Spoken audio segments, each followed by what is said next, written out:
জীবন দর্পণ অনুষ্ঠানের লক্ষ্য, উদ্দেশ্য ও আদর্শ। ৭ সমুদ্র ১৩ নদী পাড়ি দিয়ে আমরা এসেছি এখানে। ধীর লয়ে গড়ে উঠছে একটি কমিউনিটি, যার নাম বাংলাদেশি কমিউনিটি। আমরা হব ইউনাইটেড। পুরো আমেরিকায় আমরা থাকব এক সুতোয় বাঁধা। কমিউনিটির একের দুঃখে আমরা হব দুঃখী, অন্যের সুখে হব সুখী। কেউ কষ্টে পড়লে আমরা সবাই মিলে পাশে দাঁড়াবো, এক সুরে কথা বলবো। আমরা স্বপ্ন দেখব, আমরা জয় করব। আমাদের স্বার্থে আমরা একসাথে স্পিক আপ করব। কমিউনিটির একজনের বিপদে পাশে দাঁড়াবো সবাই। একের কল্যাণে সবাই মিলে ঝাঁপিয়ে পড়ব। কমিউনিটির জন্য আমরা হব অতন্দ্র প্রহরী। এই স্বপ্ন বাস্তবায়নে আমরা গড়ে তুলব bangladeshiprofessionals.com, যা হবে 50টি স্টেটের বাংলাদেশি কমিউনিটির সেতুবন্ধন। উত্তর আমেরিকায় বসবাস করা বাংলাদেশি কমিউনিটির কল্যাণই হবে আমাদের এই জীবন দর্পণ অনুষ্ঠানের লক্ষ্য, উদ্দেশ্য ও আদর্শ। তাই আমাদের কল্যাণে bangladeshiprofessionals.com এ রেজিস্ট্রেশন করে নিজেকে এক ধাপ এগিয়ে রাখুন ও কমিউনিটির পাশে থাকুন। সলভিয়ান টেক, নিউ ইয়র্কের একমাত্র কমপ্লিট বাংলাদেশি আইটি ফার্ম, যাদের স্পেশালিটির মধ্যে রয়েছে web development, application development, digital marketing এবং সব ধরনের office IT support services. Solvian tech দিয়ে গড়ে তুলুন আপনার স্বপ্নের প্রজেক্ট। তাদের বিশ্বস্ত ও স্মার্ট সার্ভিস নিতে কল করুন 917-916-4104। ভিজিট করুন www.solviantech.com। Email sheikh.kabir@solviantech.com।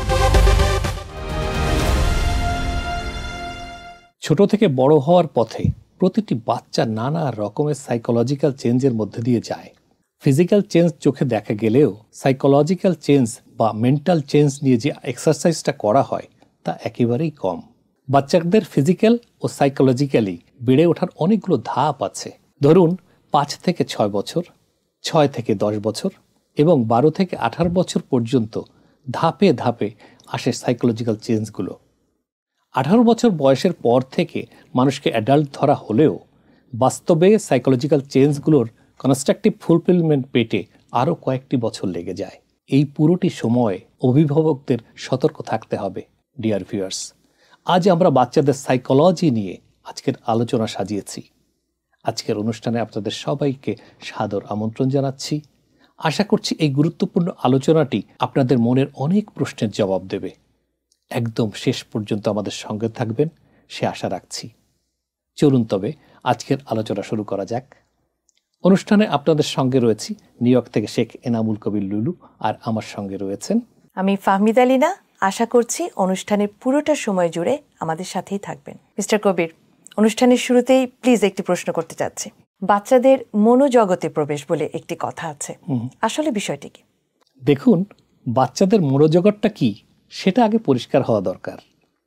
বাচ্চাদের মনোজগৎ হলো পরিবারে বসবাসের বাইরে তার নিজের একটা জগৎ আছে।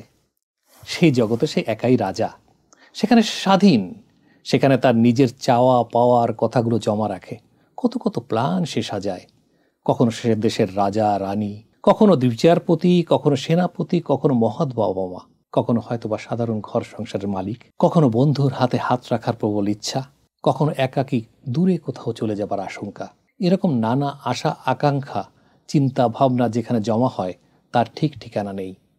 সেই জগতের চিন্তা ভাবনাগুলো যদি ছবি এঁকে দেখানো যায় তা হবে বিশাল ভাণ্ডার। প্রতিটি বাচ্চার মনে এমন জগৎ থাকে যেটা নিতান্তই কল্পনার জগৎ। বাচ্চার এই জগতের খবর নিতে পারাটা হচ্ছে বাচ্চার মনোজগতে প্রবেশ। তাদের চিন্তা বা কল্পনার জগতে ঢুকতে পারাটা খুবই জরুরি।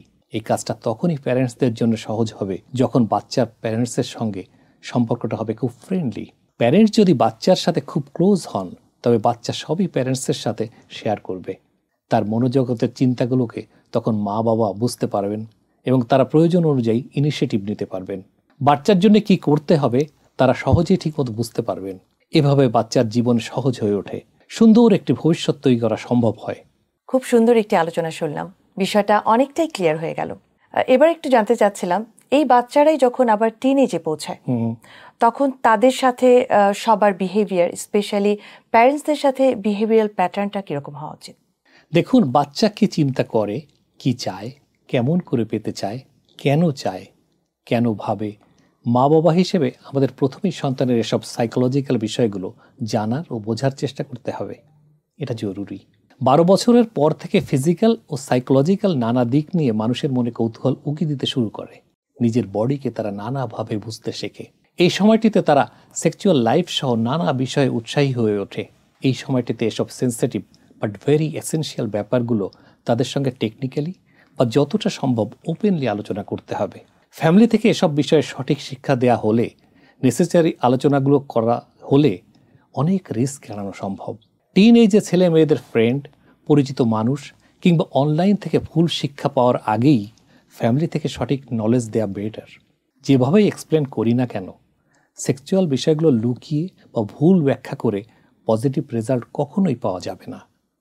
প্রথম কথা হলো, বাচ্চাদের সামনেই কখনোই তুই কিছু পারিস না, তোকে দিয়ে কিছু হবে না, এ ধরনের কথা বলা একেবারেই ঠিক না। প্রতিটি বাচ্চা যেহেতু ভিন্ন, তাই তাদের মেধা ও অ্যাবিলিটির ধরনও ভিন্ন হবে। স্টাডিতে ভালো না হওয়া শিশু অনেক ক্ষেত্রেই কোয়ালিটির ছাপ রাখতে পারে। মিস্টার কবির, এই গুরুত্বপূর্ণ ক্ষেত্রে তাহলে প্যারেন্টসদের করণীয় কি?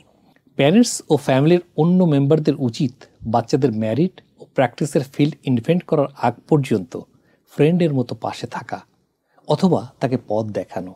শিশুরা যাতে ইমাজিনেটিভ হয়ে উঠতে পারে, নিজেদের পছন্দ মতো প্র্যাকটিস করার সুযোগ পায়, তাদের চিন্তার জগৎকে তারা এক্সপ্যান্ড করতে পারে, এ ব্যাপারে প্যারেন্টস ও টিচাররা অনেক বড় রোল প্লে করতে পারে। এক্সট্রা প্রেশার দিলে তারা পড়াশোনার ইন্টারেস্ট পুরোপুরি হারিয়ে ফেলবে। তাদের সার্টেন স্কোরের টার্গেট বেঁধে না দিয়ে তাদের চিন্তার জগৎকে এক্সপ্লোর করলে স্টাডির প্রতি ভালোবাসা সৃষ্টি হয়। সেভাবে তাদের গড়ে তুলতে হবে। বাচ্চারা চাইলে সাঁতার শিখতে পারে, গল্পের বই দিয়ে দিন শুরু করতে পারে, নানা এক্সিবিশন বা কারুকুলারে অংশ নিতে পারে। এগুলো খেয়াল রাখা প্যারেন্টসের দায়িত্ব। রিয়েল লাইফে আনন্দ দেয় এমন অ্যাক্টিভিটিসে পার্টিসিপেন্টের মাধ্যমে উঠতি বয়সের ছেলেমেয়েরা বেশি বেশি শিখতে পারে। টেবিলে বসে মেমোরাইজ করতে থাকা বা বারবার পাঠ্য বই গিলতে থাকার মধ্যে কোনো ক্রিয়েটিভিটি নেই। মিস্টার কবির, তাহলে প্যারেন্টস বা গার্ডিয়ানদের সাথে বিহেভিয়ার প্যাটার্নটা কেমন হবে, সেগুলোর কিছু এক্সাম্পল কি দেওয়া যাবে? দেখুন, বাচ্চাদেরকে বইয়ের সঙ্গে রিলেট রাখতে হলে মা বাবাকে এক্সাম্পল সৃষ্টি করতে হবে। প্যারেন্টস যদি বই পড়েন, বইয়ের সঙ্গে সম্পর্ক রাখেন, বাসায় যদি পড়ার একটি ভালো এনভায়রনমেন্ট গড়ে তোলা যায়, বাসায় মজার ছলেও গল্পের বই নিয়ে ডিসকাস করা হয়, অথবা ফ্যামিলির মেম্বারদের সংখ্যা বেশি থাকলে বই পড়ার একটি ভালো আসর বসানো যায়, তাহলে গল্প, আনন্দ দুটোই হবে, আবার শেখাও হবে। তাতে বাচ্চারা বই পড়ার একটা এনভায়রনমেন্টের মধ্য দিয়ে বড় হবে। তারা সুন্দর একটা এনভায়রনমেন্টের মধ্য দিয়ে গড়ে উঠবে। বাচ্চার পড়ার ঘরে ব্ল্যাকবোর্ড, কালার পেন্সিল, শিক্ষণীয় ফ্ল্যাশ কার্ড, অয়েল পেন্টিং রাখা যেতে পারে। জন্মদিন বা বিভিন্ন উপলক্ষে শিশুদের রং বেরঙের বই, ফ্ল্যাশ কার্ড উপহার দেওয়া যেতে পারে। বাসায় নিউজ পেপার রাখলে তারা দেশ বিদেশের নিউজ জানার পাশাপাশি নতুন নতুন নলেজ গ্যাদার করার এলিমেন্ট পাবে। বাসার বড়রাও কিন্তু ডিকশনারি ও পিকচার বুকে চোখ রাখতে পারেন সময় করে। আপনাকে দেখেই শিখবে শিশুরা। মিস্টার কবির, বাচ্চাদের ভুল ত্রুটি ধরিয়ে দেয়া, যেটাকে আমরা শাসন বলে থাকি, এটার কি কোনো টেকনিক আছে? খুবই লজিক্যাল কোশ্চেন। এই আলোচনা করতে গেলে মনে রাখতে হবে কখনোই যেন জেন্ডার বেস সাইকোলজিক্যাল ডিভিশন তৈরি না হয়। বিষয়টিকে কখনোই এমন পর্যায়ে নেওয়া যাবে না যেখানে ছেলে বা মেয়ে বাচ্চা নিজেকে ডিপ্রাইভ ফিল করে। তারা কেউ যেন মনে না করতে পারে জেন্ডার ডিফারেন্সের জন্য তাকে বা তাদেরকে ছোট করা হচ্ছে। প্যারেন্টস বা টিচার সবাইকে ছেলে ও মেয়ে বাচ্চার প্রতি সবার সঙ্গে বিহেভ সমান রাখতে হবে। ছোট্ট একটা গল্প আছে, সেটা বলি, তাহলে আরেকবার শুনুন। দিনা তার 2 বাচ্চার মধ্যে ঝগড়া মেটাতে মেটাতে ক্লান্ত হয়ে পড়েছেন। দিনার 9 বছরের মেয়ে নেহা প্রায় তার 3 বছরের ছোট ভাইয়ের সঙ্গে ঝগড়া করে। এমনকি বাবা মায়ের চোখের আড়ালে সে তার ভাইকে মারধরও করে। এই কারণে নেহাকে শাসন করলে সে বাড়ি ছেড়ে যাওয়ার হুমকি দেয়। এতটুকু বাচ্চার এমন হুমকি দিনা ও তার স্বামীকে বিচলিত করে তোলে। নেহার দাবি, ভাইয়ের জন্মের পর থেকে বাবা মা তার সঙ্গে ভালো আচরণ করে না, তাকে ভালোবাসে না। সাইকোলজিস্টদের মতে এমন ভাবনা থেকেই ভাইয়ের প্রতি নেহার মনে চরম আক্রোশ ও ক্রোধ জন্মে। এমন সমস্যা অনেক ফ্যামিলিতে দেখা যায়। ছোট শিশুদের মধ্যে এরকম বিষয়কে অনেকে খুব স্বাভাবিকভাবেই দেখেন। তবে মেন্টাল হেলথ স্পেশালিস্টরা বলছেন, ভাই বোনদের পারস্পরিক শত্রুতার মধ্যে রাগ, হিংসা, অন্যের ভালো পছন্দ না করার মতো নেগেটিভ মেন্টালিটি লুকিয়ে থাকতে পারে। এর ফলে বড়দের অ্যাটেনশন ড্র করা এবং তার নিজেদের পাওয়ার এক্সপোজ করার মধ্যে দিয়ে ঝগড়া, মারামারি, তর্ক এবং কম্পিটিশন করতে দেখা যায় তাদের। যদি প্রতিটি ফ্যামিলির ক্ষেত্রে এসবের পরিমাণ, ডেপথ একটু আলাদা হয়ে থাকে, তবে এগুলো বন্ধ না করা গেলে এই নেগেটিভ মেন্টালিটি বড় হয়েও তাদের মধ্যে থেকে যেতে পারে, যার ফলে ভাই বোনদের রিলেশন আরও খারাপ হতে পারে। যেমন ধরুন, এক এক যুগে এক একভাবে শিশুদের শাসন করে আসা হয়েছে, কিন্তু সব সময় একটা কথা মনে রাখা দরকার, সেটা হলো শিশুর মন কোমল। প্যারেন্টস বা টিচারের শাসন কোনোভাবেই এমন হওয়া উচিত নয় যা তাদেরকে ভীষণ কষ্টের মধ্যে ফেলে। অনেক বেশি কড়া শাসন হতে পারবে না, এজন্যই শিশুকে মারধর করা মোটেই উচিত নয়। বাচ্চাকে শাসন করতে হবে, তবে তা কোনোভাবে লিমিট ক্রস না করে। রাদার দেন বাচ্চাদের সঙ্গে একটা ফ্রেন্ডলি সম্পর্ক গড়ে তুলতে হবে, একটা বিশ্বাসের জায়গা তৈরি করতে হবে। দুঃখজনক হলেও অনেকেই মারধর করে বাচ্চাকে শেখানোর চেষ্টা করেন, এমন বহু এক্সাম্পল আছে। এতে হিতে বিপরীত হয়, অর্থাৎ যা করতে চাওয়া হয় তার উল্টোটা হয়। আবারও বলবো, বাচ্চাকে শাসন যেন কোনোভাবেই ফিজিক্যাল বা মেন্টাল টর্চারের পর্যায়ে না পড়ে।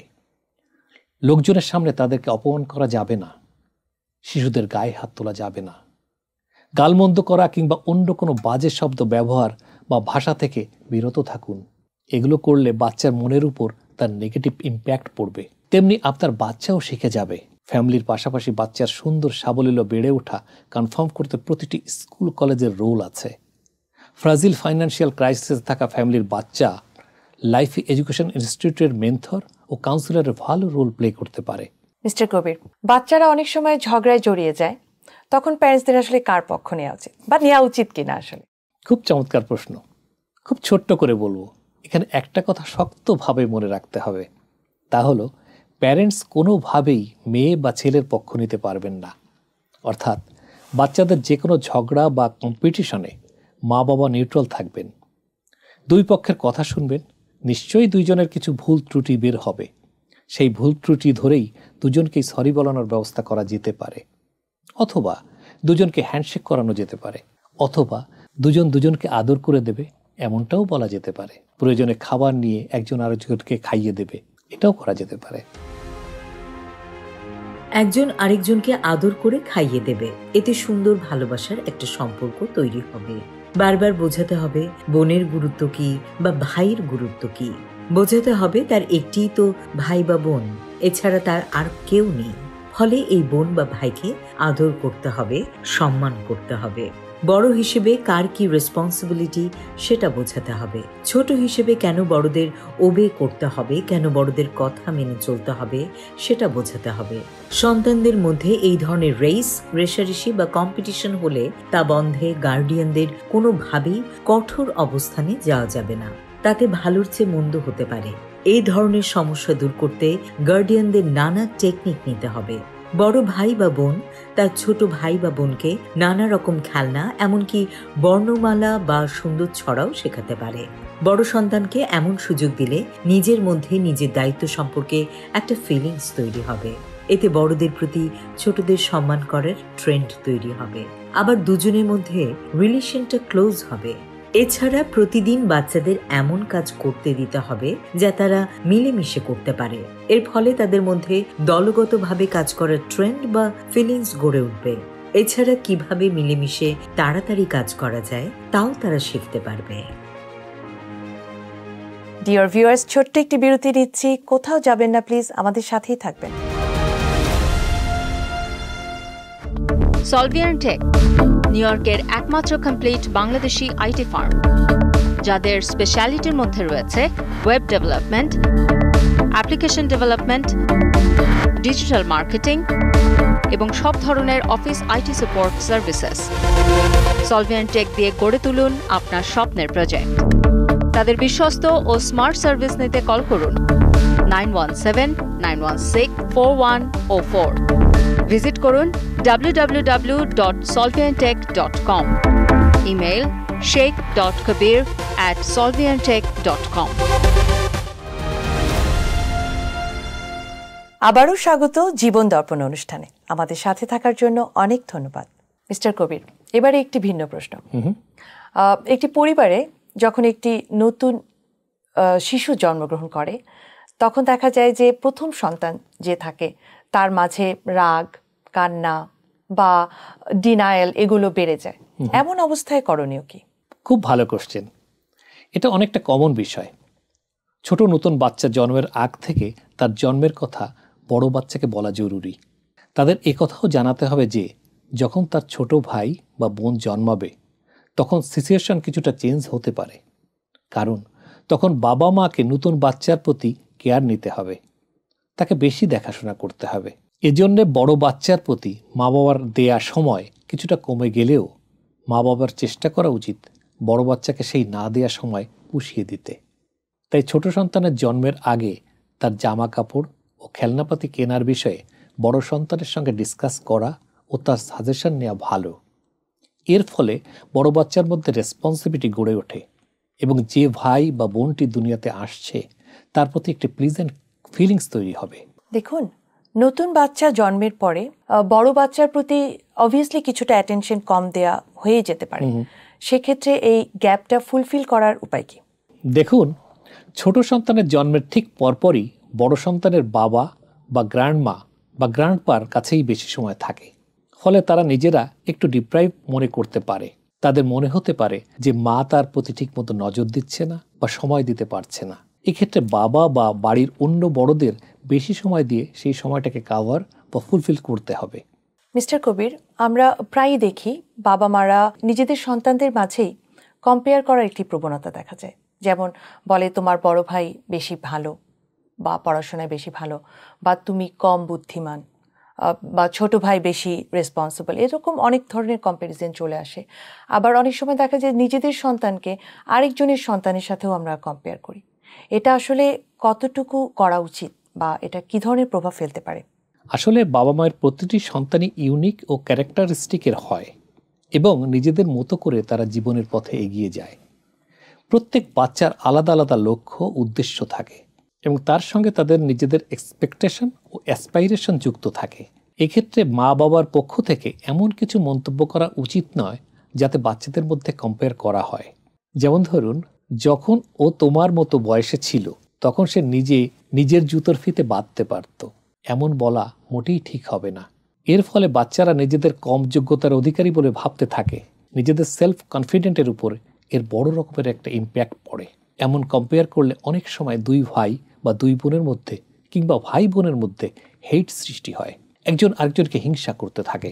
কখনোই সন্তানদের মধ্যে একজনের পক্ষ নিয়ে মা বাবার কথাবার্তা বলা উচিত না। এগুলো শিশু সাইকোলজির জন্য ভালো না, তাদের মনের উপর ভীষণ ইম্প্যাক্ট পড়ে। এই সঙ্গে আরও কিছু বিষয় রয়েছে, সেগুলো হলো এরকম: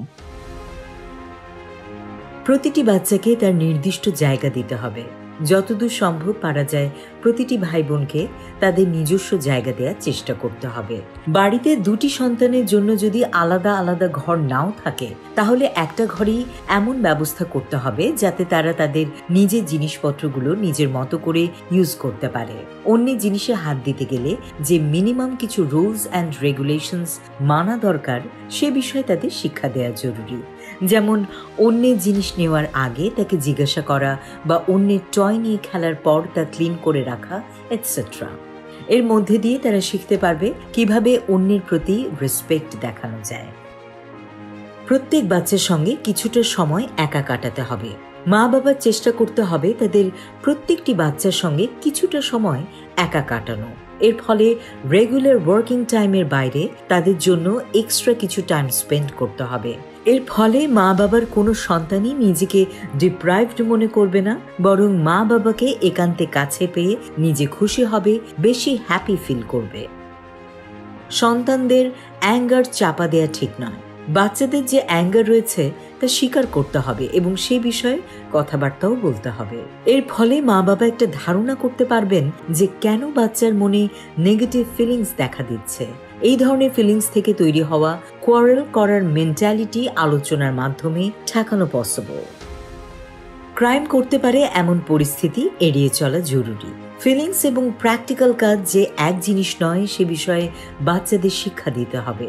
তাদের বোঝাতে হবে মনে মনে অ্যাংরি হলেও তা সব সময় প্রকাশ করা ঠিক নয়। যেসব ক্ষেত্রে বাচ্চাদের অ্যাঙ্গার এক্সপোজের রিস্ক থাকে সেসব ক্ষেত্রে গার্ডিয়ানদের কুইক ইন্টারফেয়ার করা উচিত। তা না হলে বড় ভাই বোনদের হাতে শুধু যে ছোট ভাই বোনের ক্ষতির আশঙ্কা থাকবে তা নয়, সেই সঙ্গে ভাই বোনের মনেও ক্রাইমের ট্রেন্ড তৈরি হতে পারে। এটা মানুষের মনে খুব খারাপ ইম্প্যাক্ট ফেলে। হালকা শাস্তি। হালকা শাস্তির ফল নেগেটিভ অ্যান্ড পজিটিভ দুই রকমই হতে পারে।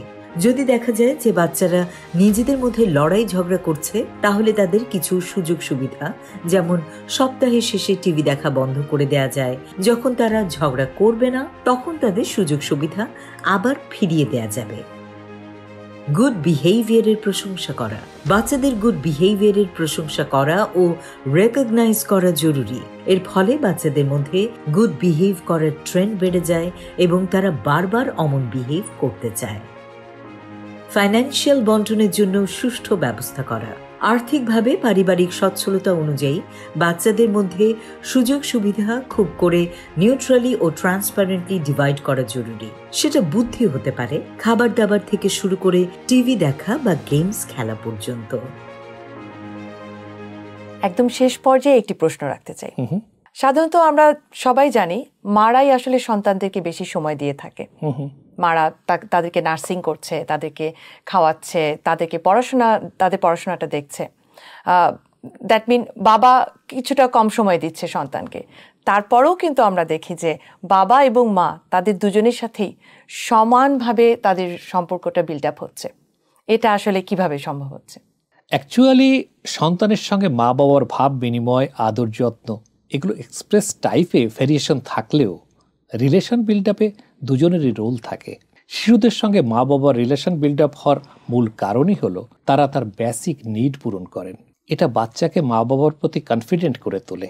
শিশু চায় কিছুটা অ্যাটেনশন, ভালোবাসা এবং শান্তির নিরাপদ জায়গা। মা বাবার কাছ থেকেই শিশু তেমনই একটি জায়গা খুঁজে পায় এবং যেখানে প্রেশার ফ্রি থেকে চারপাশে ঘুরে বেড়াতে পারে। হিউম্যান সাইকোলজি অনুসারে শিশুদের সোশ্যাল হয়ে বেড়ে ওঠার পেছনে যে বিষয়টি কাজ করে তা হলো অ্যাটাচমেন্ট। এই অ্যাটাচমেন্ট বলতে মা বাবার সঙ্গে শিশুর এক গভীর সম্পর্ককে বোঝায়, যা জন্মের প্রথম থেকে শুরু করে দীর্ঘদিন পর্যন্ত স্থায়ী থাকে। সাধারণত শিশুর সঙ্গে রেগুলার কাজকর্ম যিনি করেন, যেমন খাবার খাওয়ানো, খেলাধুলা কিংবা যিনি তার নিরাপত্তা দেন, এমন ব্যক্তির সঙ্গে অ্যাটাচমেন্ট তৈরি হয়। আর শিশুর সঙ্গে এই প্রাথমিক অ্যাটাচমেন্ট স্থাপনকারীকে অ্যাটাচমেন্ট ফিগার বলা হয়। সাধারণত এক্ষেত্রে প্রথমেই থাকেন মা, পরে বাবা, এরপর দাদা দাদি, নানা নানি এবং অন্যরা। আর এই সুস্থ অ্যাটাচমেন্টই ফিউচারে সুস্থ মানুষ হিসেবে গড়ে তোলার জন্য শক্ত ও মজবুত সিঁড়ি তৈরি করে। তাই প্রতিদিনের দম বন্ধ হওয়া ব্যস্ততার ফাঁকে ক্ষণিকের জন্য হলেও ভাবুন, আপনার বাচ্চা কি আপনার যথেষ্ট আদর পাচ্ছে? মিস্টার কবির, খুব সুন্দর একটি আলোচনা আজকে হলো। আমি ব্যক্তিগতভাবে এখান থেকে অনেক উপকৃত হয়েছি। আশা করছি আমাদের দর্শকরাও এ থেকে অনেক উপকৃত হয়েছেন। থ্যাঙ্কস লিনা। ডিয়ার ভিউয়ার্স, আজ এ পর্যন্তই। আপনারা সবাই ভালো ও সুস্থ থাকুন। আশা করি আগামী সপ্তাহে আবারও আপনাদের সঙ্গে দেখা হবে, কথা হবে নতুন কোনো বিষয় নিয়ে। ততক্ষণ পর্যন্ত আপনারা সবাই ভালো থাকুন, সুখে থাকুন, শান্তিতে থাকুন, আনন্দে থাকুন, নিরাপদ থাকুন, এই কামনায় আমি শেখ এনামুল কবির লুলু। আমি ফাহমিদা লিনা আজকের মতো এখানেই বিদায় নিচ্ছি। ধন্যবাদ।